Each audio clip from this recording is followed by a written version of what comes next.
Yeah.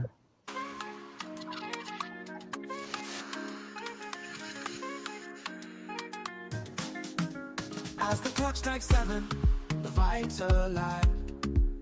Inner circles here where voices thrive. Turn on your screens, let the magic unfold. Listening and healing as stories are told. Come on, come on, this is your time. No topics too tough, just heed the calls. From mental health woes to justice we seek. Together we rise for the strong and the meek. A safe space for all, let's lift every voice.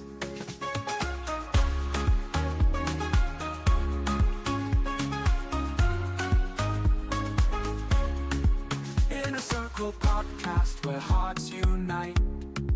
Sharing our truths, bringing hope to the light. Community strong, we're never alone.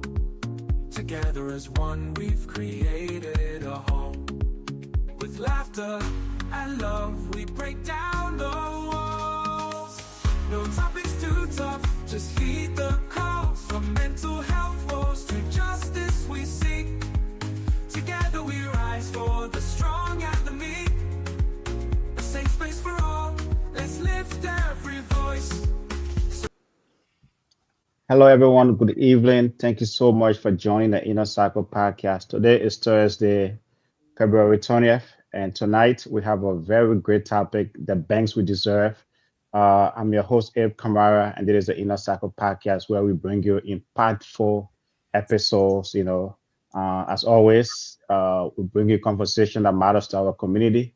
And tonight we have three great guests. We have Oscar Perry Abilo. He's a journalist and an author. And we have Francis and Miss Deborah. So tonight is going to be a great discussion. And then my panelist here, Peterson, is joining me tonight, and we're going to have a very good discussion to educate, to inform our community on I think it's a great book. I've read a little bit of it, and I've just, read some piece. I mean, the work Deborah is doing, what Oscar has done. I'm blown away. I'm very impressed. So thank you so much, guys, for joining us. Folks, you can follow us on YouTube, Facebook, Twitter, and wherever you get your podcast, Apple Podcasts, Spotify, and everywhere. So again, thanks so much for joining us. Our topic tonight is the bank we deserve. And I'm your host, Abe Kamara. And Peterson, can you just introduce yourself as always, and then we'll get right into it. All right, good evening. Welcome to the show. This is Peterson from Chicago, and I'm really excited tonight to learn from our esteemed guests on the show tonight. So welcome, everybody. Yeah. Thank So you. first of all, Oscar, I will start with you. To go around the room just for you to introduce yourself. For three of you to introduce yourself, and then before we dive into things. So, Oscar, I will start with you. You are the author of this great book. So, introduce yourself quick to our audience, and then a little bit of you and your background, about you and your background. Sure. Thank you so much, Abe, for having me on to the podcast. I really appreciate it. And really looking forward to digging in with you all tonight on the topic. So, yeah, I'm Oscar Perriabello, and I am the Senior Economic Justice Correspondent at Next City, which is an urban affairs magazine. We cover everything from affordable housing to transportation to economic development, parks and public space, and education, arts and culture in cities across the country. And we have a real solutions orientation to our reporting. So we're not just reporting about the problems in communities. We're trying to report on folks who are doing something, responding to the problems in these communities, such as we'll hear a little bit later from Deborah at the Association for Black Economic Power and Francis at Arise Community Credit Union. These, I first wrote about them a few years back. In the before times, before the pandemic, and just have been following them ever since. They're one of many stories I've been following. I'm based in New York City, and our Next City is a national publication. And yes, I recently published my first book, The Banks We Deserve. Should be available in bookstores everywhere, Barnes and Noble, your local bookshop, wherever it is. If it's not there yet, it should be soon. It just came out on February 4th, so Okay. I don't know how supply chains work or whatever, but it should be in your bookstores soon. Okay. And yeah, like I said, I'm based in New York City, and but I write about efforts and initiatives across the country. And I've been doing that work for about 10 years now. Okay. Deborah, a little bit about you, and tell your audience a little bit about you, our Oh, audience. thank you. Thank you for having me. I'm the executive director of the Association for Black Economic Power. It Mhm. is a community-based organization that was literally created to address a void in the community. And that would be a financial institution that was specifically designed to meet the needs of the community. Okay. And so I have been working on this project for a number of years, and it has been a labor of love. Okay. Francis. Again, thank you for having me on here tonight. Francis Odiambo, Mhm. and I currently hold the role of CEO for Rise Community Credit Union. Mhm. Actually, Deborah, the force of nature that she is who kind of drew me to the role I'm in right now. Okay. Again, what we're looking to do is have a primary focus on helping the community, specifically underserved, Mhm. both in the counties of Hennepin and Ramsey County. Okay. Yeah, lots of work to be done. On a daily basis, I continue to be a big fan of Oscar, Okay. reading his book, and there's lots of lessons for all of us to learn reading Sure. work. Okay. Well, thank you so much, guys. So Oscar, I will start with you. My first question to you is, it says your first book. What was the motivation behind this book, and why name it "The Banks We Deserve"? Mhm. Yeah, so the motivation behind the book is, just as a journalist, our job, one of our jobs is, or one of the ways to define our job as a journalist is to make sure people are informed and they have the information that they need to be better citizens, better neighbors, better residents, better people, better community members. And as I mentioned before, we write about responses or solutions to the problems that plague our cities and communities around the country. Mhm. And I've been writing about. This isn't this isn't the only credit union I've written about, right? Arise Okay. Community Credit Union, ABEP. There's been dozens and dozens of credit unions, community banks, and every time I write a story about one of these community banks or credit unions, as a journalist, right, I have to go back. I have to go back into the history and the context. I want to make sure I'm putting the right framing around each of these stories, and I just end up being like a broken record, like repeating the same thing over and over again. And all of these stories are so amazing and inspiring and informative. I've learned so much about the banking system. Um, but when I write these stories for Next City, it goes out, it gets published on the website, and then a week later, there's more and more stories, and so everything gets lost in the mix. Mhm. And so I really felt like I needed to bring all of these stories together, bring all the history and the data together, because it adds up to something bigger than Okay. just the sum of the parts, right? And so that's Okay. why I wanted to bring all these stories together into this book. Okay. Deborah, how did you connect with Oscar, and what's the motivation behind your project? For me, the motivation behind Arise was the community's voice, the need, the cry for help. And they were an absolutely, the community leaders who created my association were a dynamic group of citizens who saw a problem and came up with a solution because Okay. no cavalry was coming. Mhm. And the problem had been there for a while. So they decided to create my organization and Okay. charge the organization with creating a credit union so they could have a voice Mhm. in their financial institution. Okay. Francis, I mean, like similar question. What's the motivation of being part of this project?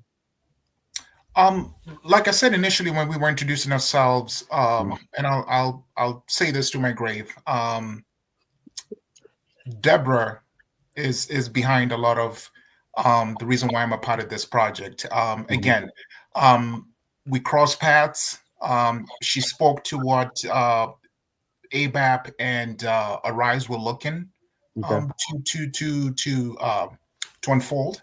Mhm. So I listened closely to her. I did my research. I have an extensive background in the financial services industry, Okay.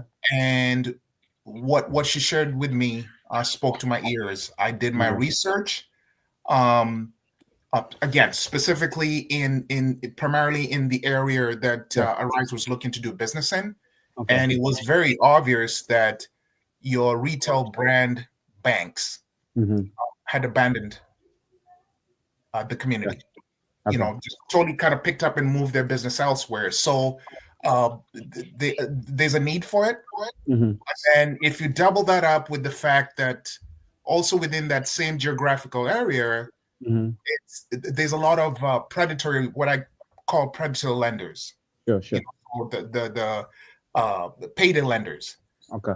So there wasn't an alternative for people to go to. Mhm. So doing my research and coming up with that conclusion, combined with, like I said, the force of nature that Deborah is, Yeah. um, it was an easy sell. Okay. Yeah. Okay. Peterson, question from you to our great guest. Yes, thank you all for being here tonight. For Oscar, I wanted to know, you said you are based in New York. So, Yep. how is it that you came to write about, let's say, like a Mhm. local bank in Minnesota or Mhm. other places in the country? Yeah. Yeah, so I'm really lucky to have this job at Next City where, I'm the economic justice correspondent. So I'm writing about these kinds of programs, policies, organizations all over the country. So I'm just constantly looking for, in communities that are historically disinvested, historically marginalized, redlined, indigenous communities, Black communities, brown communities of all kinds are across the country. I'm Mhm. just always looking for who's doing the real work, who's actually getting progress. Yeah. It may not be giant progress right away, but yeah, getting a credit union started up, it's hard to do, Yeah. but they were able to do it here.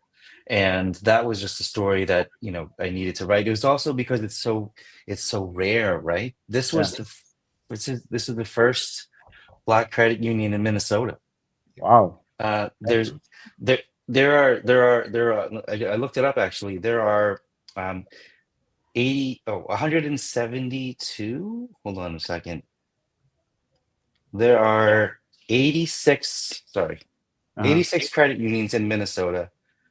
There's now two. There since Arise got its credit union charter, another group of folks in Minneapolis were Yeah. inspired as well, and they Okay. just got their charter too.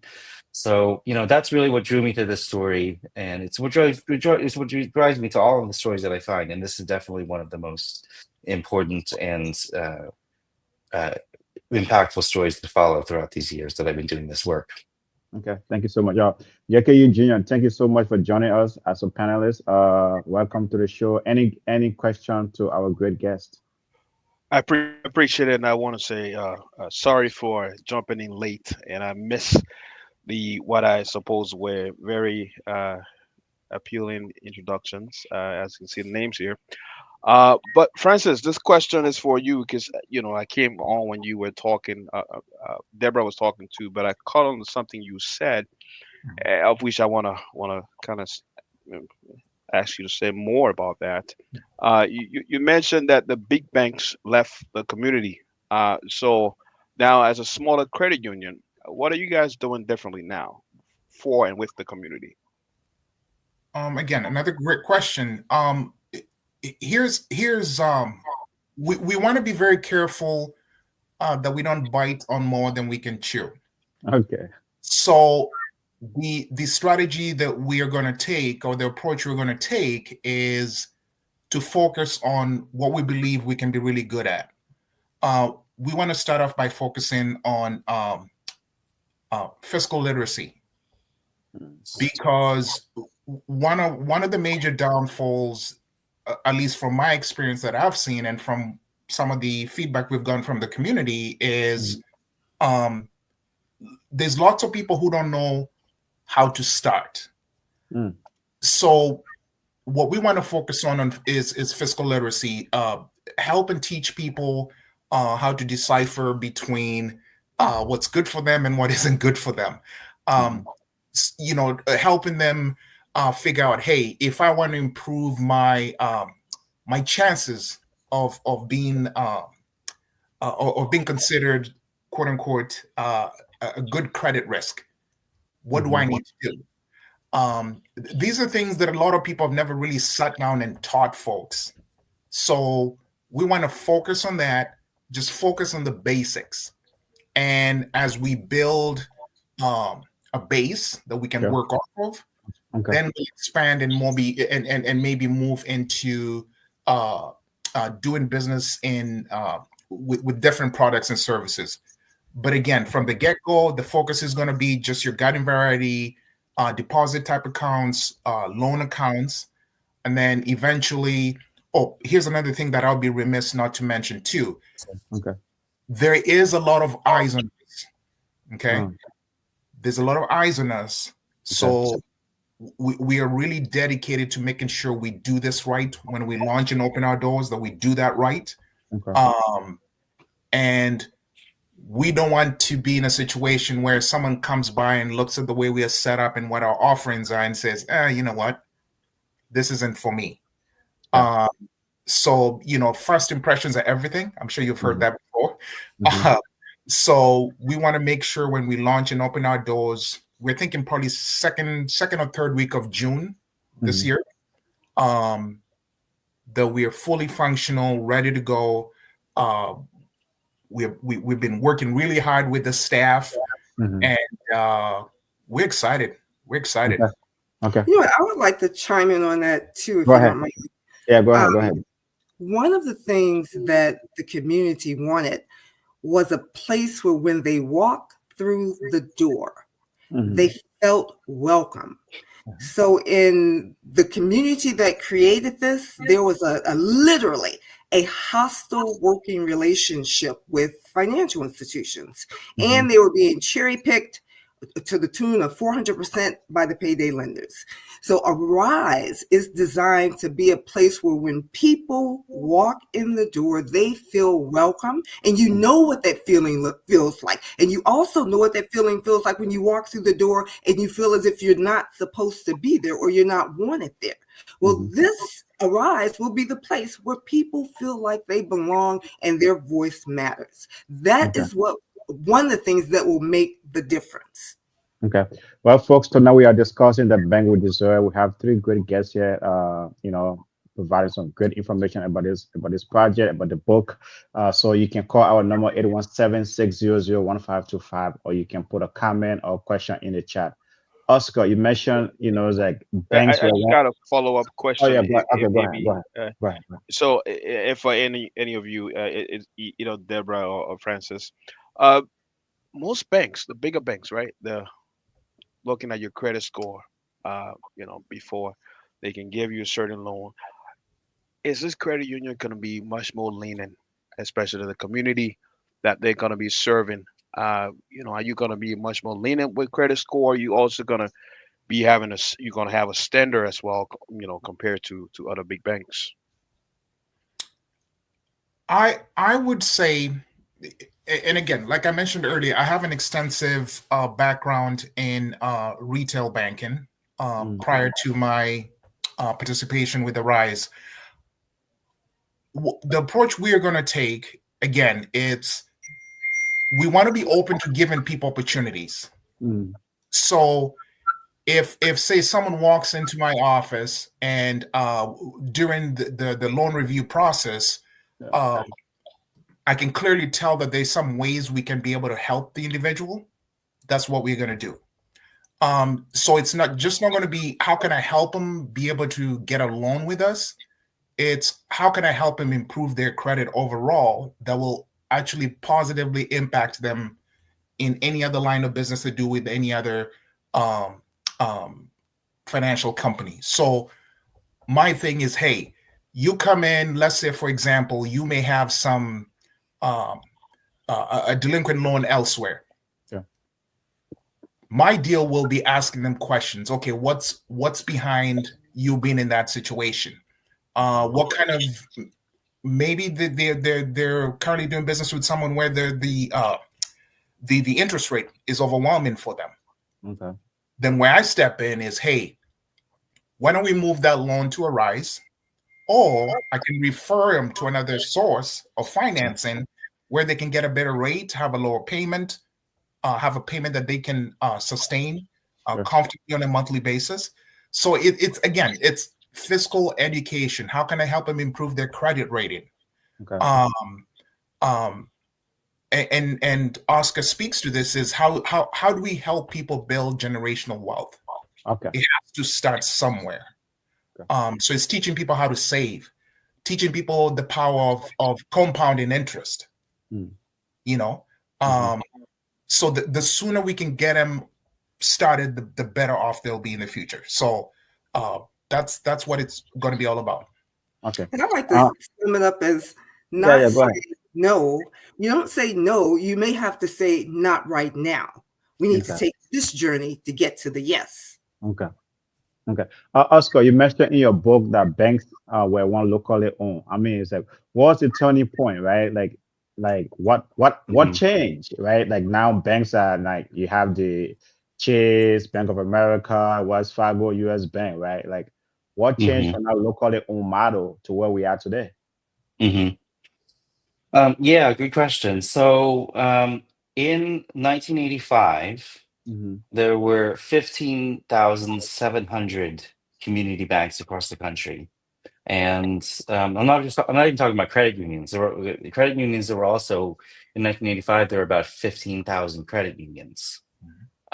Today, there are 4,500 banks, 4,500 banks, and there are around 4,700 credit unions across the country. So it's the banking industry. Whether you're just looking at the banks or if you're looking at credit unions too, everything's consolidated. So there are fewer financial institutions, and they're much bigger today.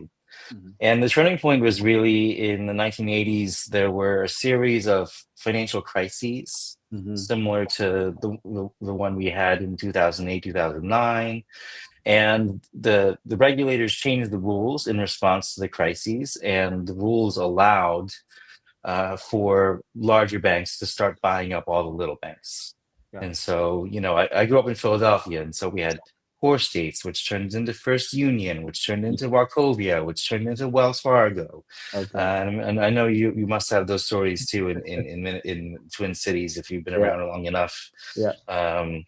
The banks just keep changing, names keep changing because they just keep buying up all the little banks. And Yeah. it really started in the 80s, and it took until the end of the 90s. And so now you're looking at today, the four largest banks: Mm-hmm. Chase, Bank of America, Wells Fargo, Citibank.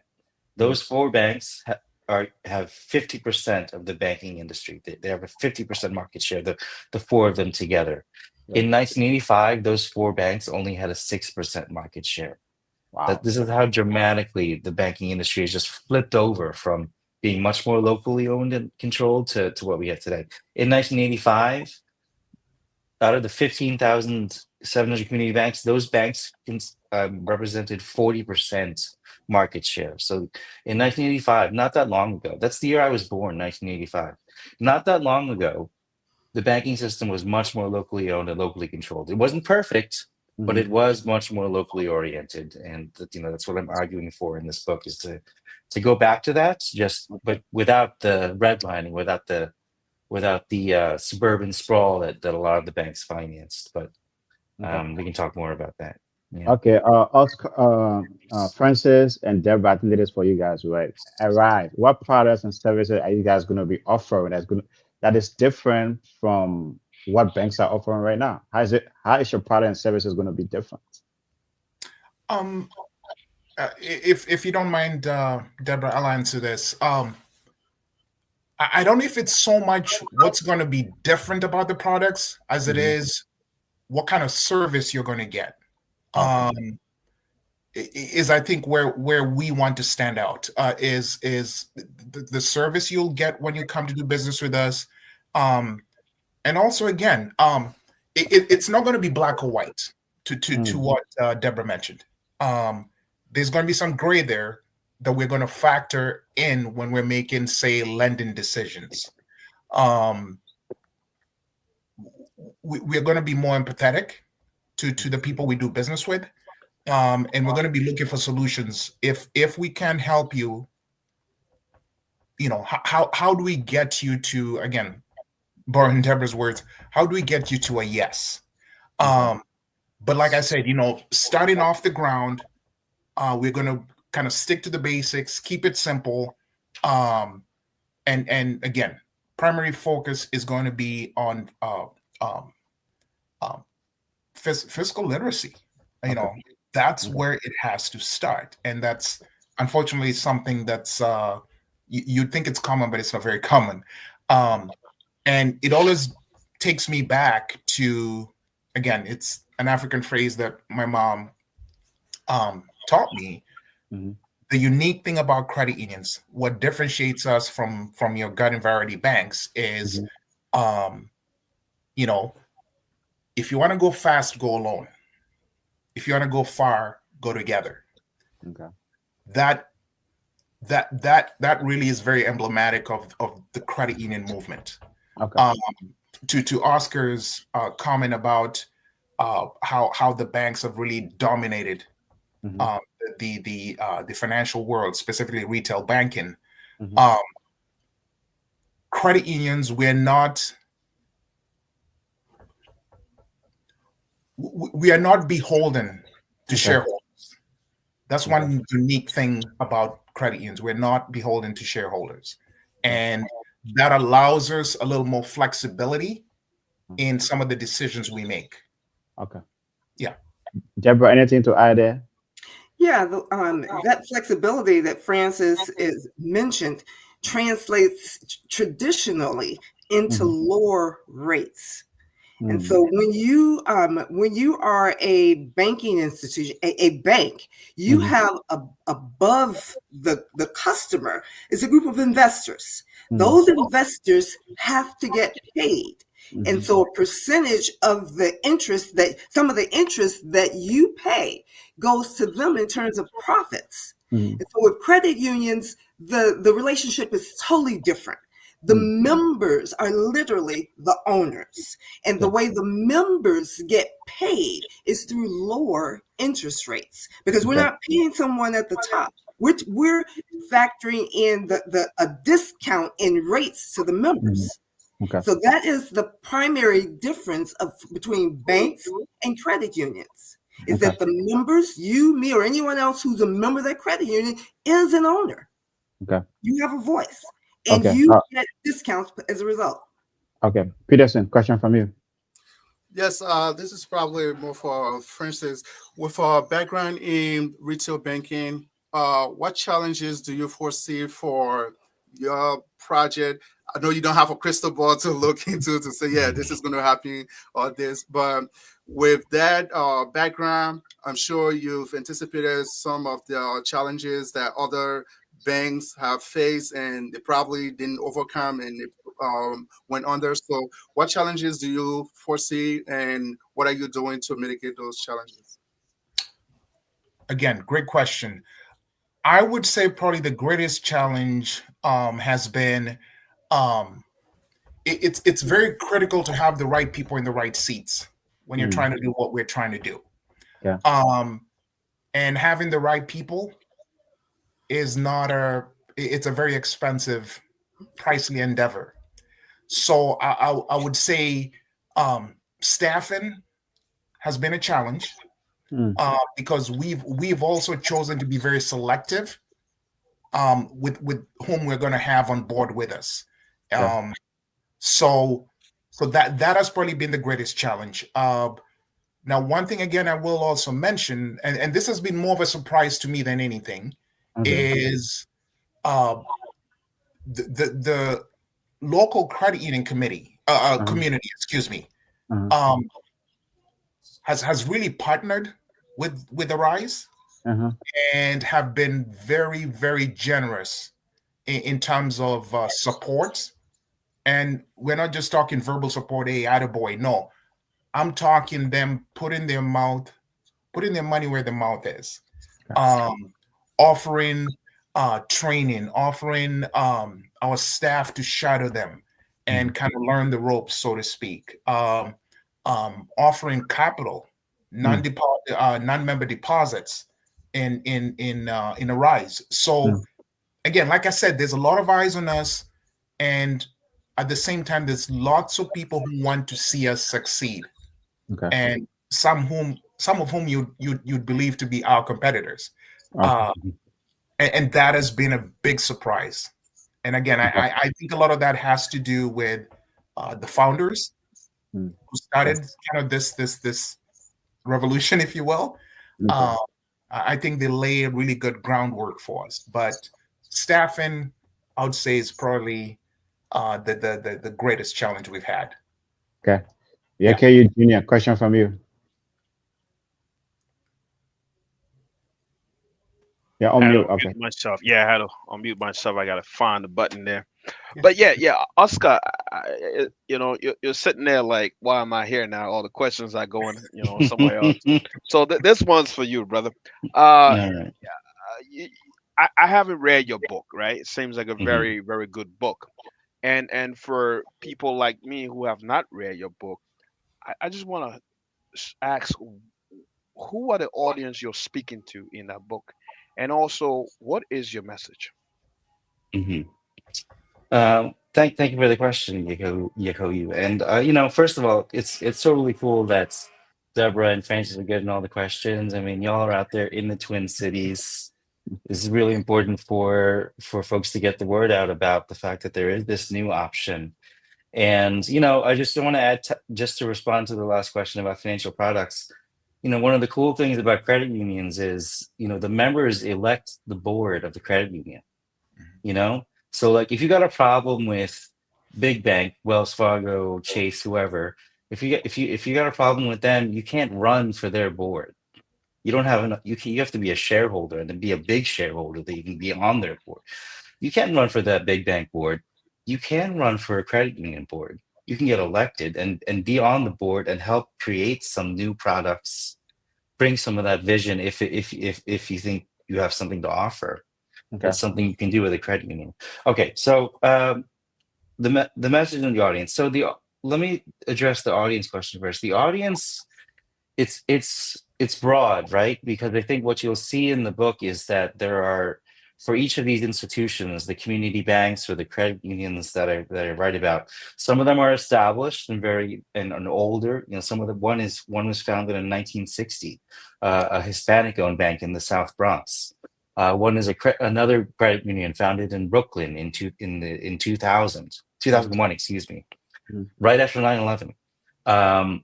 There's another credit union in Arkansas, Little Rock, Arkansas, that was established in 2023, and of course the Rise Community Credit Union, founded by ABEP as the initial sponsor. They got their charter last year. 2024 is when they got their charter, but it took them about 7 years of work to get to that point. All right. So what you'll see in each of these stories that it takes a village, right? It takes a village, different people coming together, organizing, and raising the initial startup capital. And there's different ways each of the banks and credit unions, but there's different ways that they've raised the startup capital. Part of the hard work, as Francis was mentioning, is even before you get the staff, it's who's going to be on the board. Okay. The regulators have to approve who's going to be on the board. That's a lot of work, and that takes finding different kinds of people in each community. So the answer is like, who's the audience? Well, it's really anybody who cares about their community. If you feel like the big banks are ignoring your community, you guess what? You don't have to protest or complain that the big banks aren't serving you and wait for them to come and save you. And this is one of the most powerful moments in the book for me is, and this is Deborah who says this in the book, right? This is what she said to me. She's like, if we have to protest, go and protest in front of the bank to make them come and serve us, that's not right. Like, no, we shouldn't have to protest in front of the bank to make them treat us right. We should have our own. And guess what? When I look at the history of this country, and not just this country, but also civilizations, human civilizations all throughout human history, there is a local banking element in so many different human civilizations, going back to the ancient Middle East, medieval China. Local banking has existed in different forms throughout human history for thousands of years. Okay. The oldest, and so that's the interesting point of like, so who's the audience? And and that's really also the message too, right? Is that local banking is important, is a crucial, powerful thing that human beings have used all throughout history. And we need to remember that and get back to that in this country, because we kind of forgot that over the past couple decades. Okay. And then like, so another question for you here is that you mentioned in your book that banking is not all about money, it's about power. Can you elaborate on that? Like, how, how financial institutions shape our various communities? Yeah. So, Arise. So I'll start with Arise, but I'll bring up another example. So Arise, right? So ABEP was founded in the wake of Philando Castile's death, death at the hand of police, back in 2017, I think it was. And there was a meeting on the north side shortly after that. I think about a week after the shooting, after his murder. And the community got together and they said, what are we going to do? Let's list some things we want to do, and let's vote on some things we want to do in response to this police shooting. And the number one thing that got the most votes at that meeting was, let's start a credit union. Fast forward to 2020, Columbus, Ohio. There's a county commissioner, and he's the first Black county commissioner in Franklin County, which is the county around Columbus. It's the capital of Ohio, right? It's a big city. It's almost 1 million people. People don't realize it's a big city. Okay, so he's at a Black Lives Matter protest, gets pepper sprayed in the face by police. Later that night, he's washing the pepper spray out of his eyes.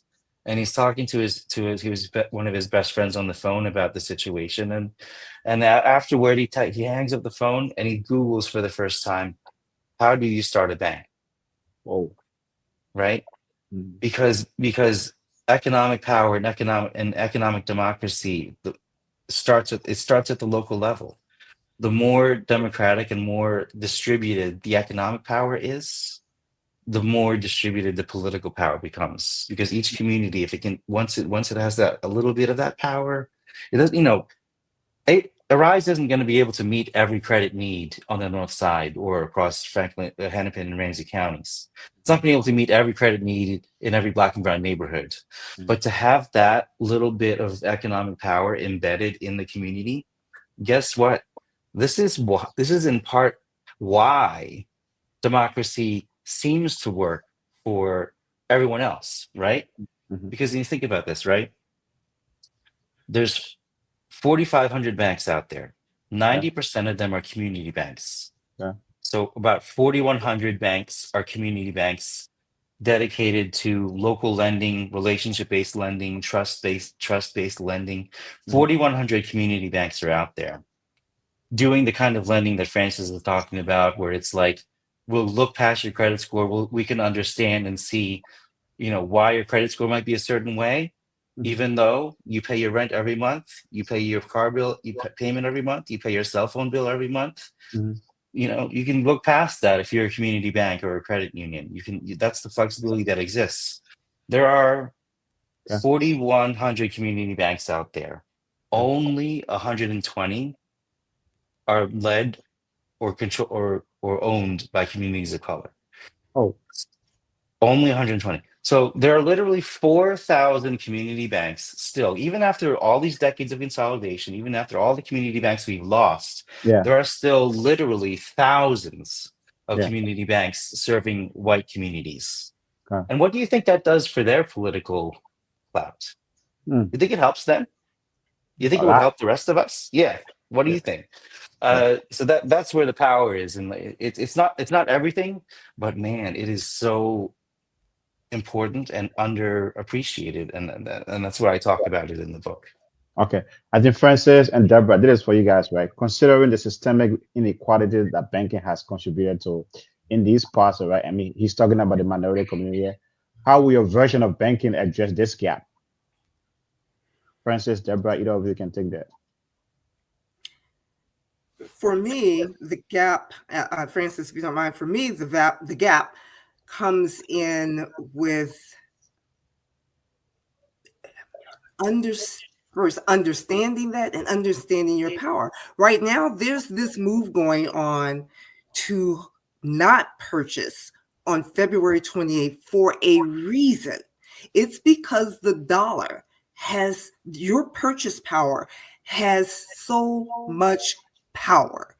So when we allow ourselves to not understand our needs versus our wants, we're playing somebody else's game.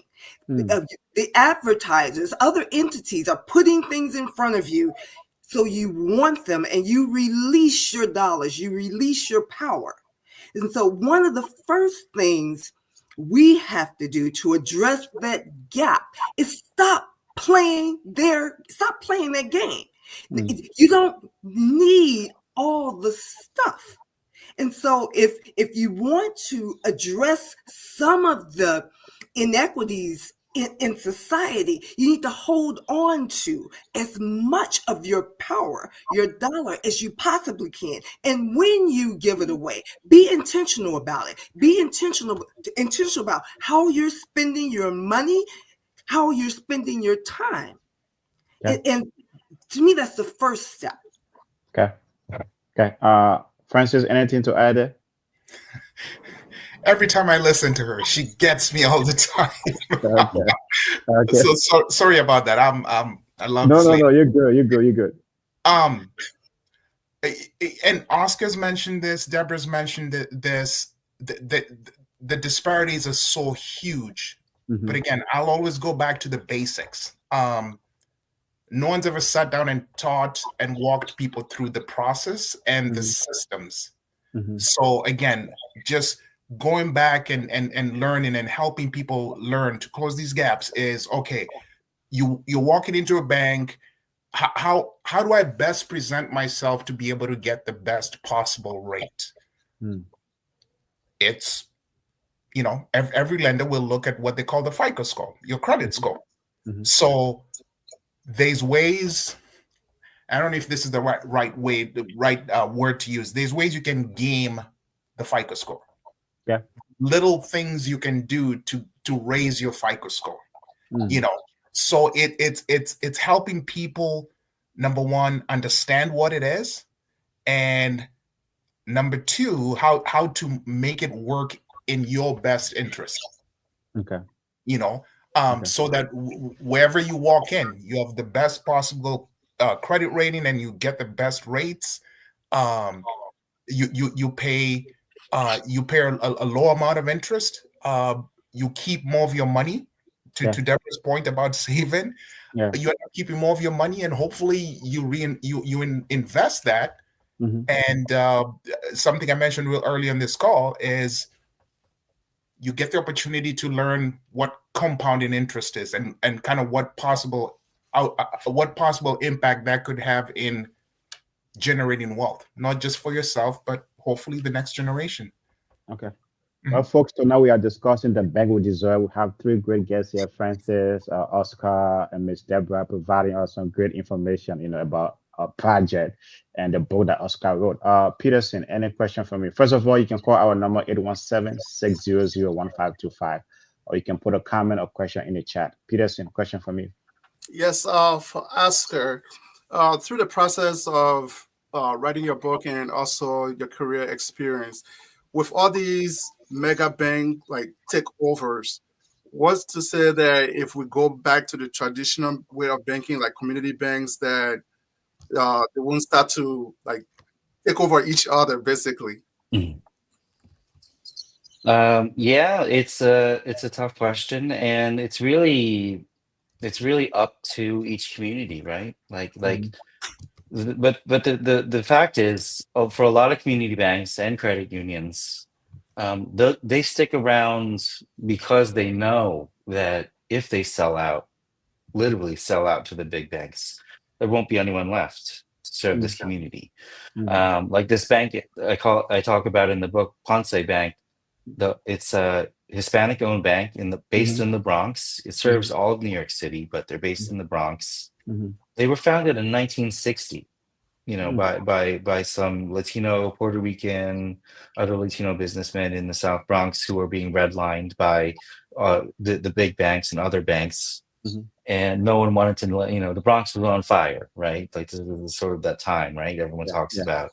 Yeah. And they came together and created their bank, and it's kind of crazy. And they created a mutual bank first of all, which is an option not a lot of you talk about. But in a mutual bank, it's similar to a credit union in that the depositors control the bank and choose the board members. It's not just shareholders. There are no shareholders at a mutual bank technically. So to your question about like what's who's to say they won't sell out? I mean that this is the problem, right? Some local banks and even credit unions can get bought up by bigger banks or merged into bigger banks if they so choose. And that's a sad thing when it happens. Okay. I don't like to see it happen, but right now the opportunity to start a new institution is still very rarely taken.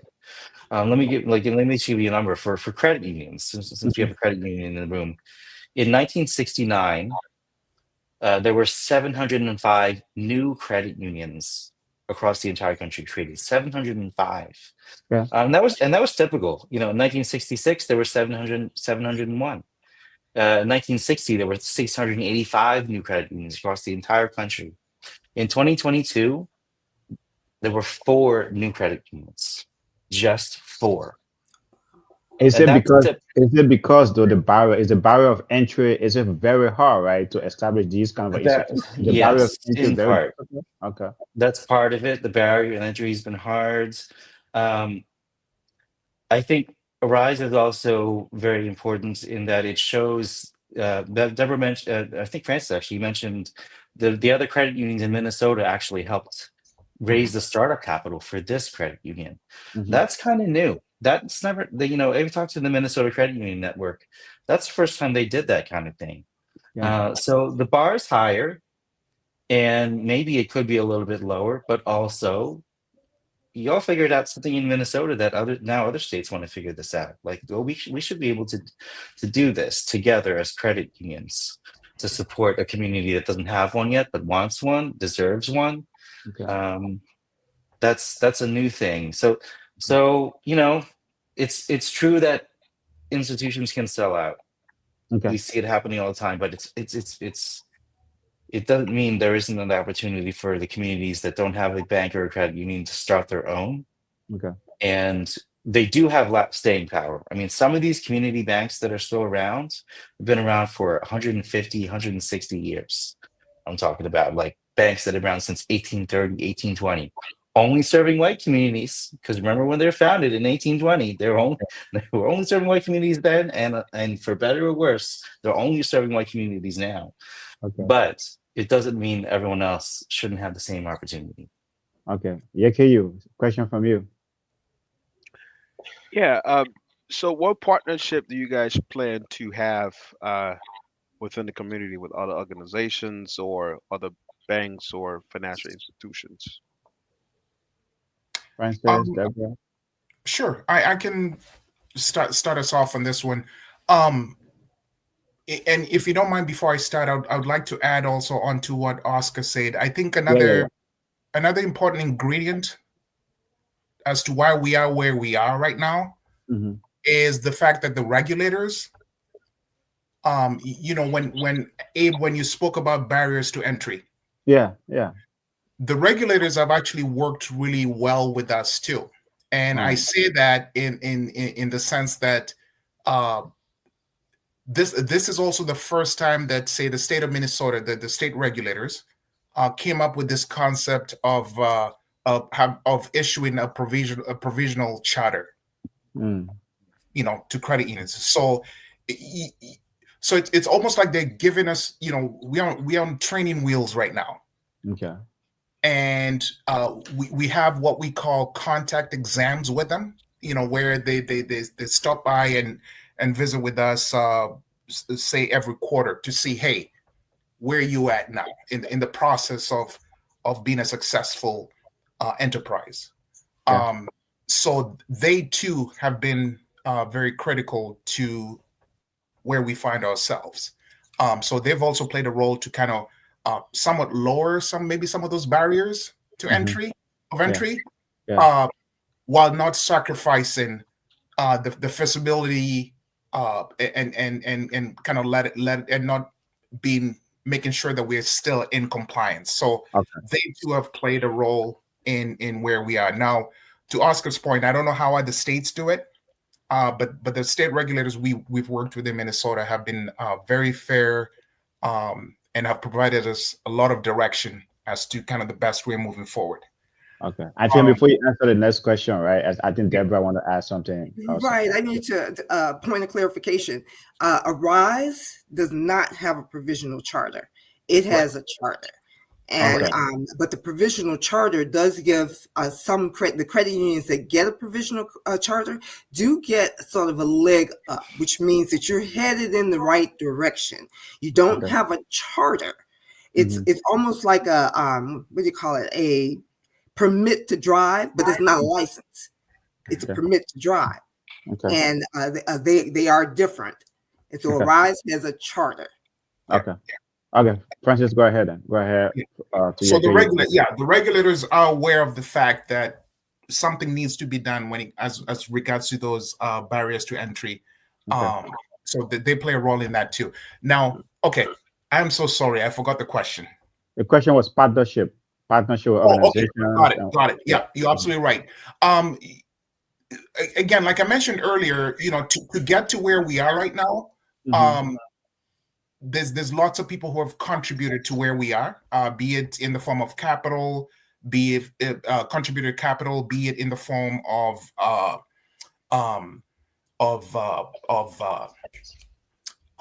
grants, be it in the form of offering us access to their facilities and their personnel. We hope to continue doing that, and our key. The key thing we'll be looking for is whomever looking to partner with us, are they like-minded in terms of do their missions align with what our missions are, which is, again, to help folks in our community, specifically the underserved. But we're all about opening our arms. It's all about kind of finding alignment between whomever the business partners are and what our goal and missions are. If they align, we're always open and up and ready for business. Okay. Oscar, you said in the Bank We Deserve, right, in your book, you mentioned how banks have contributed to racial and economic inequality. How so? And what policies you think have contributed to those?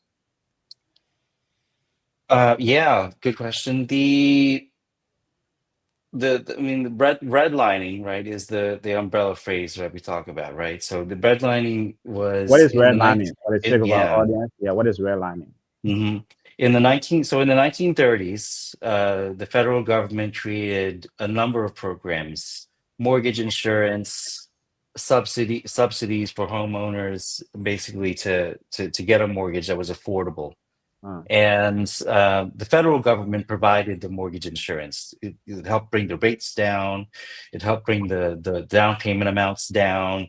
Used to be before federal mortgage insurance, you have to have a 50% down payment on a house, which is like unthinkable. That's crazy today. But mortgage insurance brought it down to 20%, 10%, even 5% for some folks, right? Yeah. And that's because of the federal subsidies that the mortgage insurance provided, federal guarantee in case the loan went bad. Unfortunately, when the government created that program in the 1930s during the middle of the Great Depression, they wrote into the rules that if you want to have federal government mortgage insurance, Yeah. you have to make loans only to the low risk areas, which are the Oh, white neighborhoods, and you have to make sure that you can't mix races in the neighborhood. Like the neighborhood has to be white. You have to make a loan to a white homeowner in a white neighborhood where all the homes are restricted for sale to only white families. wow. That's redlining, right? It's called redlining because the black neighborhoods, the brown neighborhoods, they got covered on the map with red lines, Okay. traced with red lines around those neighborhoods.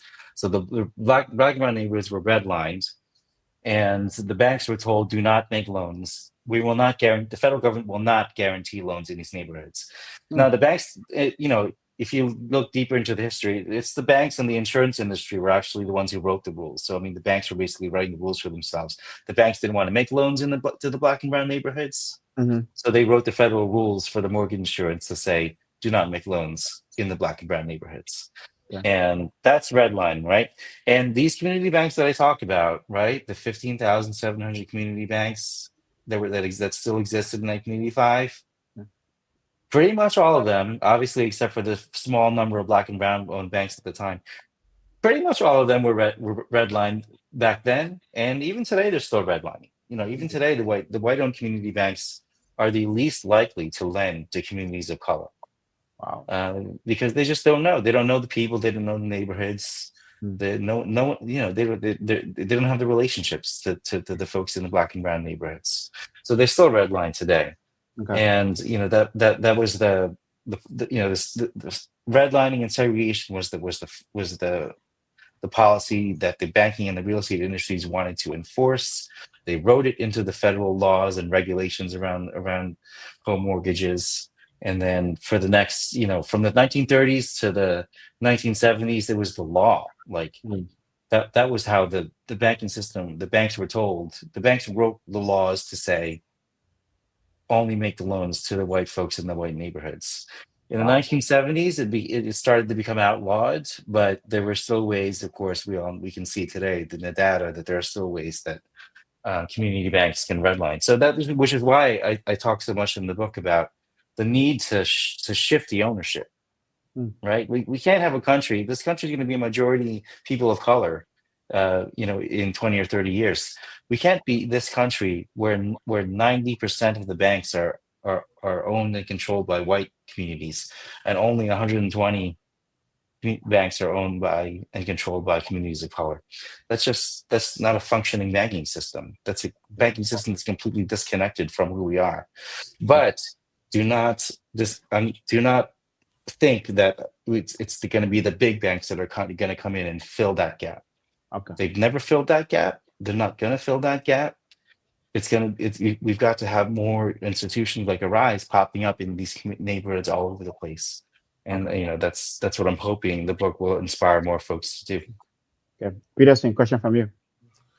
Yes, for Ms. Deborah and Francis, there are some people that they have the traditional way of thinking, like, okay, I wouldn't want to bank with credit unions. So if there's no credit union within their community, they rather go out to other communities to bank there. So with your project, what are you doing to bring awareness to the place that you're going to be serving, to say, okay, well, this is now going to be available in your community. If you are banking out of state or somewhere else, you can come right here in your own community. First, we will communicate what the membership requirements are.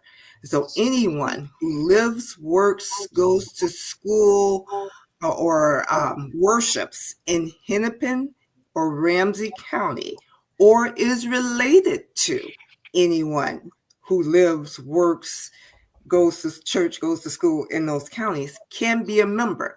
And that anyone could be in the Dominican Republic, like my son, can be a member of the credit union. And Mm. so eventually we will communicate that out to the broader community so that they can come in and support. And so some people, and we get emails today from people all over who are asking, when is the credit union coming? They may or may not need the service, but more people want to support, and we welcome that. Okay. Francis, anything to add? No, Deborah hit it right on the head. Okay.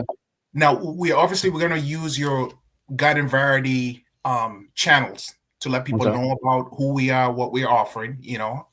Like you're doing tonight on Inner Circle Podcast.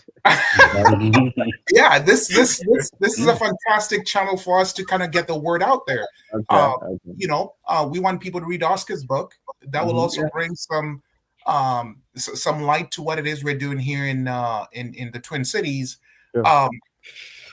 But fundamentally, I think it's going to be kind of rooted in how we got here. It's going to be the door-to-door, going to places of worship, sharing with people, hey, we're here, we're open for business. So we're not going to lose that, if that makes any sense. We're still going to kind of communicate that way. And we also going to use your traditional channels channels of communication to let people know about who we are, what we're doing, and how our values align with their values. Okay. And also I'd like to add, we will have a robust community outreach initiative.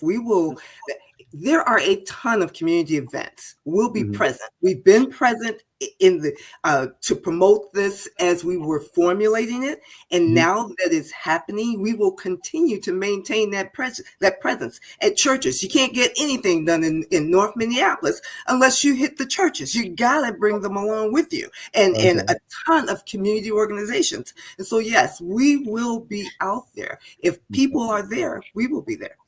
Okay, Yeke Jr., question from you. Yeah, Oscar, somewhere in your book you mentioned that you want, and this is not how you said, but essentially you're saying that you're hoping that community banks can address racial disparity, housing affordability, and climate change. How can banks, small banks, right, community banks, focus on climate change? What are some things they can do? I'm hearing paperless banking, right? But beyond that, what are some of the things that they could engage into? Oh yeah. Let's think about something like solar on top of a small business, or EV chargers. EV infrastructure. One of the bottlenecks is like, oh, am I going to buy an EV car, electric vehicle, but where am I going to charge it all day? Like, where, if I'm out all day, or if I'm going on a weekend trip with my family or whatever, where am I going to put the charger? Where am I going to charge the car? And a lot of folks are realizing, I read about this in the book. There's a bank in St. Petersburg, Florida, called Climate First Bank. It's a community bank, and basically the way it works for them is, they work with the small businesses like the restaurant owners in St. Petersburg, or small independent hotel owners, little motel owners around. It's a Florida coast, so there's lots of tourists, lots of vacation spots out there. And whenever somebody comes in and says, I need a loan to fix up the roof, or maybe I want to install a new sign in the parking lot or whatever, fix up the parking lots. They say, okay, we'll get you the loan to fix the roof, but can we also put solar panels on top of the roof? Wow. As part of this loan. And or if you're a restaurant owner, let's say you're buying an old restaurant, maybe it's an old diner, somebody, the owner wants to retire, you love that diner, you're gonna buy, so you want to take it over, you're gonna get a loan to buy the diner from the previous owner. The bank is the Climate First Bank will say, oh, you're gonna get a loan to buy that diner. How about we add a little extra on the loan and put some EV chargers in the parking lot, so that when folks come to your diner, to eat, they can plug their car in, they come and eat. And that EV charger, there's going to be a company that's going to operate that EV charger and pay you a little bit of a fee off of every time someone charges on their car on that in your parking lot. So it might actually help you pay the loan. Okay. because you've got that EV charger in the parking lot. So all these little transactions with small businesses, for instance, sometimes it's a gas station. Like, guess what? Like, some EV chargers, some gas station owners, if they're independent, if they have control of their own gas station, they're like, oh yeah, we should get a charger. Like, this is our business anyway. Well, why don't we do this? So all of these little transactions are not, the big banks are not interested in helping out with these transactions. Okay. And actually, some of them are involved in something worse, right? Because you may have heard about the dealer fees on residential or commercial solar. Mm-hmm. Some of these solar installations, they're getting marked up 40 or 50% above the actual cost, and that 40 or 50% is going to the investor or the bank who's making the loan, because the big bank is like just trying to extract some fees out of this situation. Okay. They don't really care. But a community bank that's invested in the community, that doesn't want to, that cares about having relationships with the community, they're going to make these loans for solar, for residential solar or commercial solar or EV charging stations. A lot of these transactions still require a lot of local expertise too. For like commercial solar projects, there's building codes, there's permitting, there's there's all kinds of local things that local banks have always been better at anyway. Like, let me just like here's one fact, right? Okay. Construction loans. The big four banks, the four largest banks in the country, some of the largest banks in the world. Chase, Bank of America, Wells Fargo, and Citibank. All those big four banks have $48 billion in construction loans on their books right now. $48 billion. Okay. All the community banks, the 4,000 community banks that are still out there, they have $151 billion in construction loans on their books. Okay. Why do community banks do more construction loans than the big banks? Because it takes the relationships with the local contractors, the local developers. It takes understanding the permitting issues. All of these like construction things, local banks are just better positioned to do all that work. And that's the kind of work we need to put solar panels on the top of every building in the country. Okay. Well, Deborah and Francis did this for you guys. No, not the one I wanted to bring up. Let me bring this one up. It's about, with this new credit union, I know you mentioned this a little bit. So how affordable would the interest rate be for folks in the communities that are just trying to get a start? Some folks come here, and let me mention this, right? It's like, a lot of immigrants in these communities, right? Like, some folks just move here. Like, if someone's trying to get a hairstyle, how's the interest rate? How are you going to price your products and things like that? Francis, maybe you can take that. You are the banker here, right? You're the retail banker here. Miss Deborah is the investor. Yeah, she's my boss. Okay. Again, like I said, it's about, again, to the question about people who'll be looking possibly to be, say, first-time homeowners. It's about guiding and helping them get there. So part of it is kind of familiarizing the folks with how to get your credit rating to the best possible place you can get it to, so that when you do become a first-time home buyer, you get the best possible rate. Oscar, any of you here who are homeowners, if you look at the how much of an effect that could possibly have on you, say you walk in as a first-time home buyer, and you're paying a rate of, say, 10%. If you amortize that over, say, that 30-year length of that 30 years, you look at the amount of interest you'd actually be paying on that loan versus another individual who's paying 6%. It's a huge gap. So we want to be in a position to to have that individual when they walk in to be a first-time home buyer, they're paying the best possible rate. In the example I just said, that would be 6% as opposed to 10%. Okay. So it's helping get them there where their credit rating will be worthy of that 6% rate. Okay. The other thing we also want to do is, and one of you asked the question about partnering.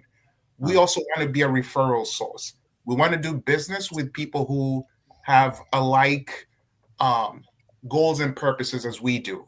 Okay. So going back again to that fiscal literacy that I spoke to earlier on the call, it's okay. What are the do's and don'ts about being a home buyer? So it's breaking it down and helping our members have the basics. Okay. Let's position themselves for success moving forward. Okay. Ms. Deborah, I can do this for you. The last talk says he admire what you talk about, Black economic power, right? The minority purchasing power, and stuff like that. But Francis keep coming back to education, it's like from my experience, and that's, finance. When it comes to financial education, that is something that is really, really lacking in our community. How are you guys going to tackle that? Well, I am so glad to have that question, because after ABAP, actually before ABAP got the credit union chartered, we started the second thing on the community's list, which was a financial empowerment center. That financial empowerment center is all about education. We do monthly programs that are specifically designed to help people understand their economic power. So those monthly programs are similar to this podcast. And some of them are live. Some of them are live audience. Some of them are similar to this, where we talk about money. We talk about the Black dollar. We talk about credit. We talk about home ownership. We talk about health and the impact it has on money. We talk about it all. And then we also offer one-on-one conversations or coaching, because sometimes when you're talking about your financial situation, that's a sensitive conversation. And so we offer free one-on-one coaching so people can share all their issues in a non-threatening manner and get some ideas and solutions on how to take the financial journey toward actually owning that home and still living their life the way they like to live their life. Because the last thing you want to do is buy a home, and that's the only thing you can do. You can't go shopping, you can't eat, you can't do anything because it wasn't planned. You just bought a house. And so there's so much more to it. And I want to leave people feeling empowered with their money, with the choices that they make. And that's what the Financial Empowerment Center is designed to do. Man, you are so passionate about this project. You are so passionate about money. I can feel the passion in your voice. But anyway, folks, so now we are discussing the banks we deserve. And we have the author here, Oscar Perry, who wrote this great book. And then Ms. Deborah, who's an investor here in a local credit union. And Francis, man, he's the CEO of this great project, in the Twin Cities. But so we don't want to drag this all night. Oscar is on the East Coast, so we can't go all night. We'll just take it for a few more minutes and try to wrap it up. But so you can still comment in the chat or call our number 817-600-1525. Peterson, question from you. Yes, this is probably for Ms. Deborah and Francis. Being one of the first Black, owners of a credit union within the Twin Cities, what advice would you give other communities that are thinking in that direction, and to point them in the right direction? If somebody is thinking about this and it's something that is tugging on their heart, what advice would you give them? All right. Francis, if you don't mind, I'll start. Absolutely. Yeah, you start. You are the investor here. Go ahead. I would tell people to do your homework. When we started this, when I started this, ABAP hired me, and they went for at some point they had approximately 7 staff down to 1, me. And I got a book and I read the first couple of chapters on starting the credit union. And it said, it told me all the terrible things that could happen. It said, if you can't stand this, you need to quit now because it's only going to get worse. And they were right. And so if you want to start a credit union, get it in your head that this is a long haul. It is absolutely worth it, but you can't stop because it's tough, because it is going to be tough. Just get that through your head. But it is so worth it. I would absolutely do my homework, reach out to people who've done it, talk to other credit union officials, and get yourself a team of people who are going to be in it with you, because you cannot do it alone. And so while people see me as starting the credit union, I literally stood on the shoulders of hundreds of credit union experts to get this done. And I'm still standing on their shoulders. Okay. Francis, anything to add? Hey man, she's a fireball. The only other thing I could possibly add or probably augment what Deborah just spoke to is you have to be committed. You have to be committed. Again, from my viewpoint, it's getting people who are committed and share your vision. And that's when it comes. That's where it comes. You know, when Deborah talks about standing on the shoulders of other people who've done it, it involves that group thing. You have to have the right people around you. You have to have people who share the same passion, because it's a lot of work. And you can't have any other ulterior motives. Okay. You just can't. Okay. Yakayu, question from you. You're on mute. Francis, thank you.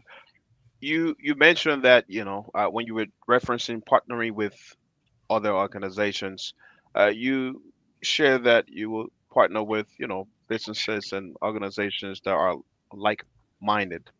What are some of those maybe credit unions that you see within the community that are, walking the same path as you want to walk, or you will be walking in? That's a good question, and I'll start off by saying this: it's not going to be just. How can I phrase this? Our commitment is not just going to be to partner specifically with credit unions. Like I said, there's a lot of eyes on us and what it is we're trying to attain here. But at the same time, I believe there's just as many people who have always kind of looked to the communities we'll be looking to serve and wanted to do something for those people. And not just something for them, but with them. But they've never had the wherewithal to do it. Okay. So we'll present ourselves as a partner that can work from the inside. Okay. To help them, be able to satisfy whatever it is, need or whatever, call it what you will, that they've always had, but they've never had the wherewithal to actually get in there and execute. We're going to be that partner that can help them see that, if that makes any sense. Okay. Ms. Deborah, you want to add something there? Yes, yeah. I do.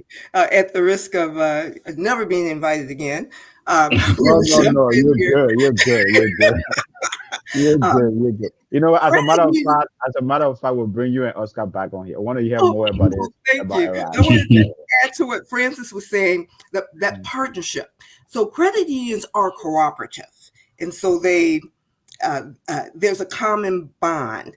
And when you have a membership of, let's just say 3,000, 5,000 people, whatever the number is, you can take that membership and offer a business and access to your members and a so that business gives your members a discount. Those were called, back in the day, before Oscar was born, I was doing this, affinity programs. But you only form those relationships with businesses that Francis is talking about. They have a kindred spirit for what you're doing. So, for instance, and it could be a cell phone company, it could be a grocery store that offers your members a discount because Okay. they want to be a friend of the credit union. Okay. And so Okay. Mhm. those types of relationships will be networked and established. But as Francis mentioned, there has to be a common connection. Okay.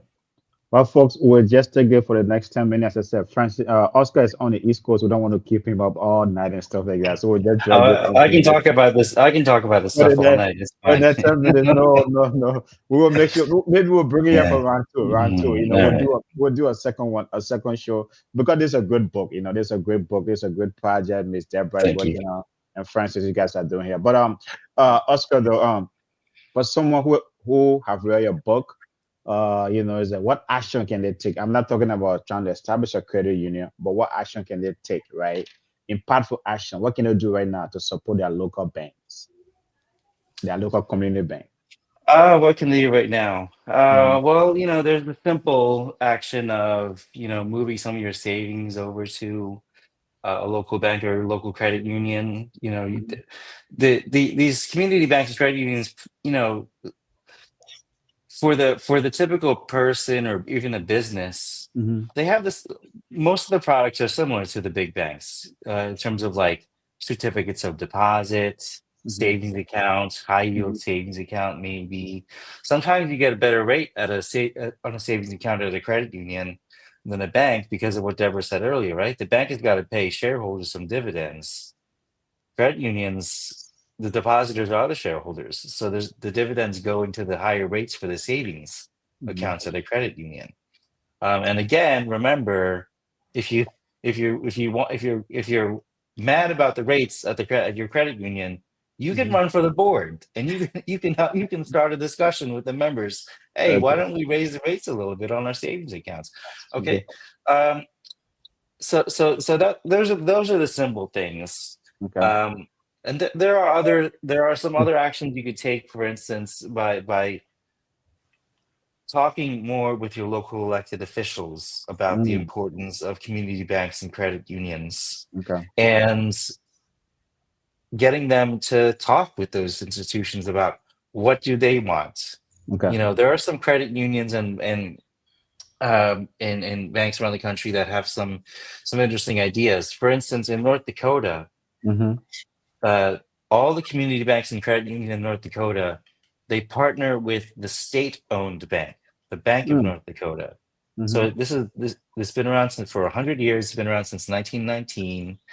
It's the state government owns its own bank in North Dakota. It deposits all of its dollars. The state government dollars get deposited into this bank in North Dakota, and then that bank partners with all the other little banks and credit unions across the country.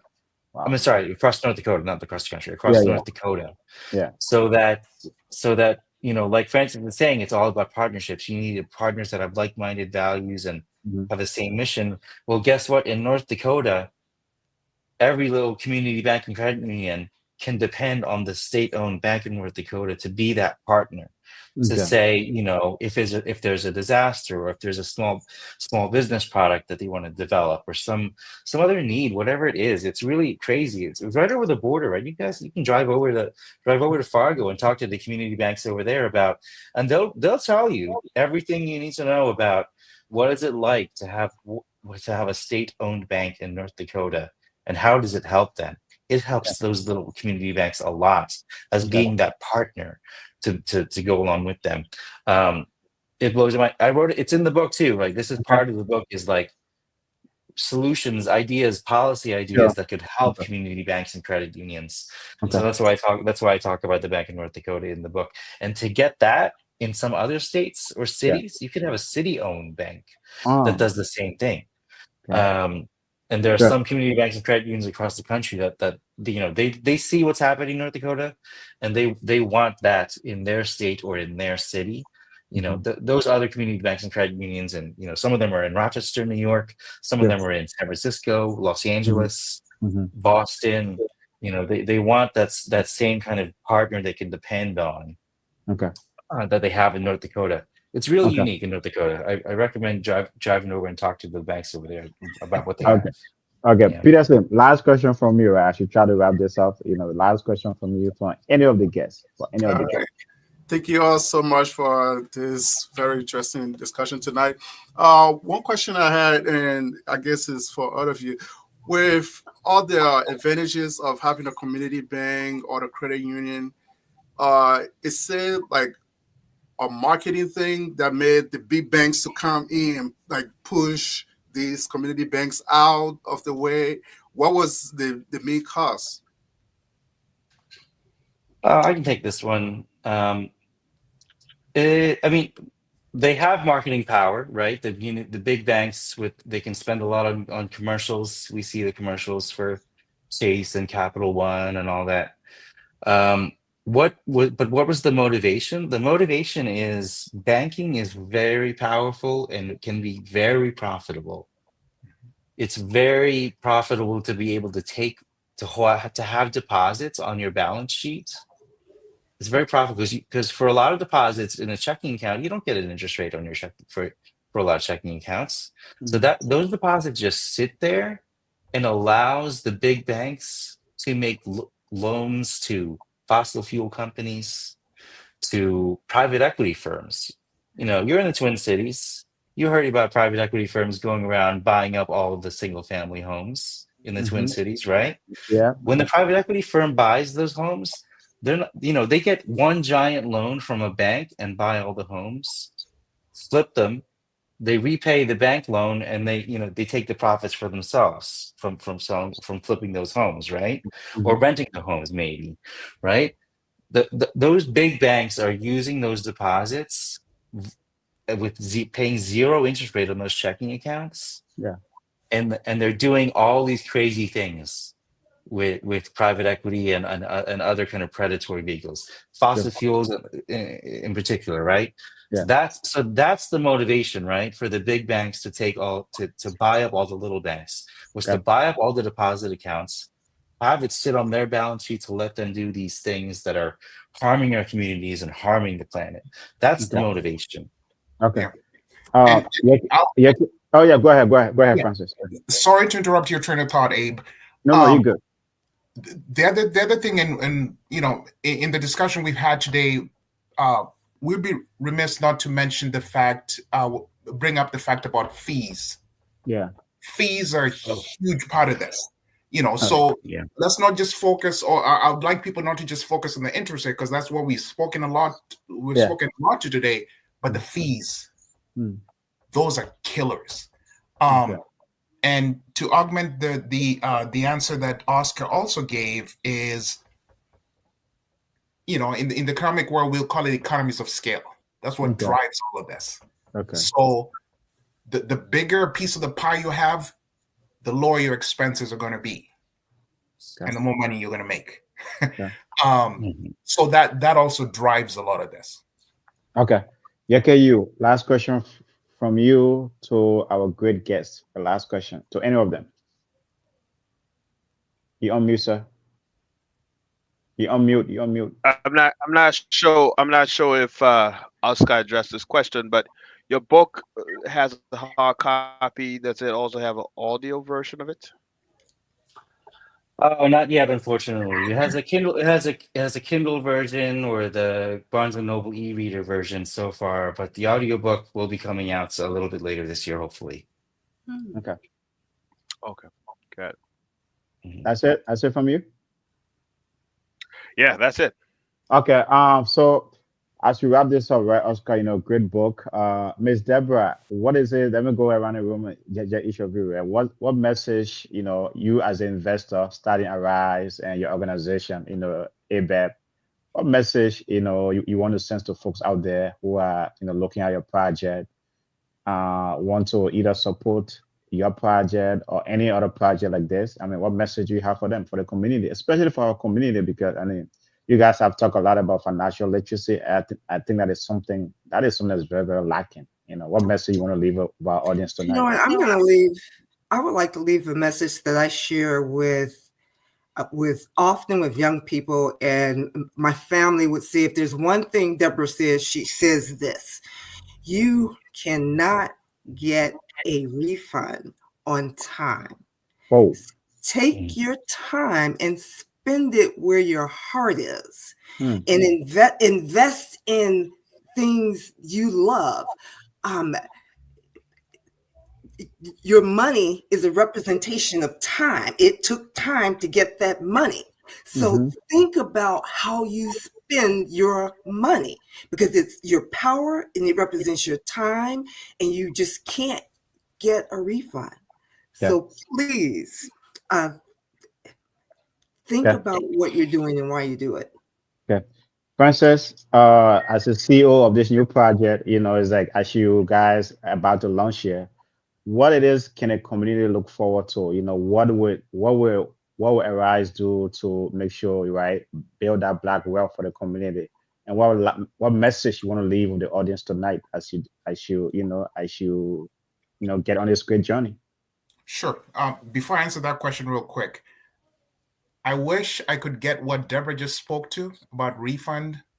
I wish I would share that with my 2 college-age daughters.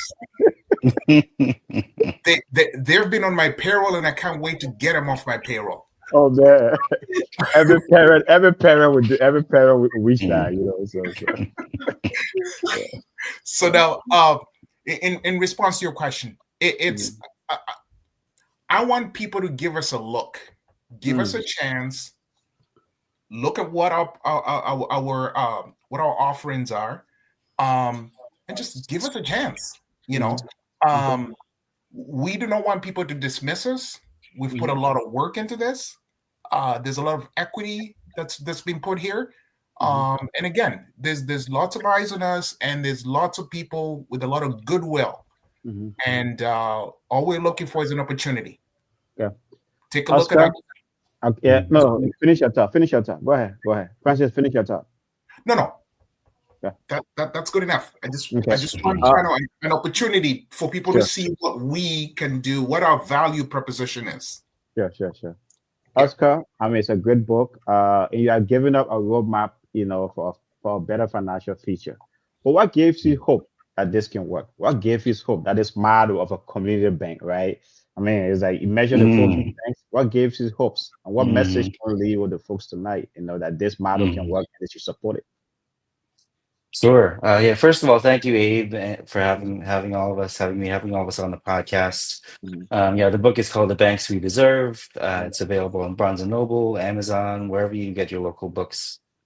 Hopefully, it's in your local library too. And what gives me hope? I'll say 2 things, right? In the book, there are the new examples like Arise or People Trust Community Federal Credit Union down in Little Rock, or Adelphi Bank. I mentioned the guys in Columbus, Ohio. It's called Adelphi Bank, first new black-owned bank, or first new black bank in 20 years across the entire country, right? First one in 20 years. Andy established one, Banks of Ponce Bank in the South Bronx. They're doing the work, right? And that's why I get to write about them. They're doing the work. They're making progress, and putting them all together makes me hopeful or interested in what's going to happen in the future. Because the work is happening. To change what the financial system looks like. That's one thing. The examples in the book, and then 2 is just the history. It was really powerful when I got to learn about and read about, from other authors, from historians who have written about the fact that human civilizations have had local banking institutions in different forms. They call them different things.